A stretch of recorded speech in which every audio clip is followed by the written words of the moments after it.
This is part 2 of the Magic Orb tutorial, and we're going to start by resizing the image that we just placed into our circle. To do this, select the image layer, Command T to transform, and shrink down to size. Feel free to put your image anywhere in the circle. I'm going to put mine in the lower right hand corner. You can also make your image any size you want. See how I have this leftover area outside the circle? Or right inside the circle, outside the picture?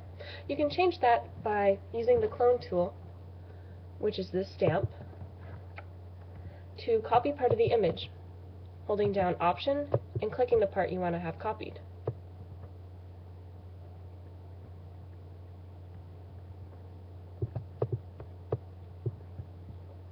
It's okay if your copying doesn't come out perfect or if it looks a little off, because we're just going to change the opacity of this later.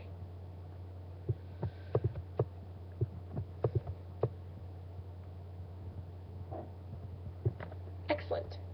Once that's done, you can adjust the opacity. I would set this one to around 50%. You can also go back and adjust your yellow circle opacity. So now you can see the image through the circle. Perfect. Once you have the opacities how you like them, merge the layers. Select 2 layers at once by holding down Shift and clicking on the next layer. Once you have both layers selected, press Command E. Now the 2 layers are merged.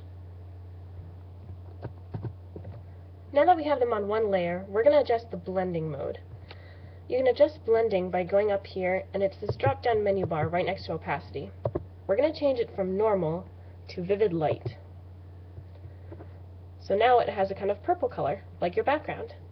If you think this is too dark, or if it makes your picture kind of fuzzy and hard to see, then you can change your background color simply by creating a new layer, selecting new background color. I want this to be a bit more gray, and using your paint bucket tool to fill in a new background. See how the color changed? Then you can go ahead and delete your old background layer.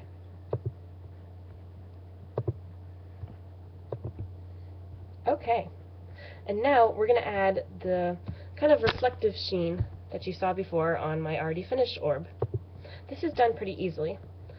First, select the circle using your wand tool. Hold down Shift and click all these little inside swatches to get rid of them. You want everything selected. Once you've selected everything, create a new layer. Then use your paint bucket tool and select white to fill in with white. Deselect the circle using Command D. Now use your eraser tool to make a kind of thumbnail shape out of the white. Like that. Then we're going to transform this shape so it's a bit smaller.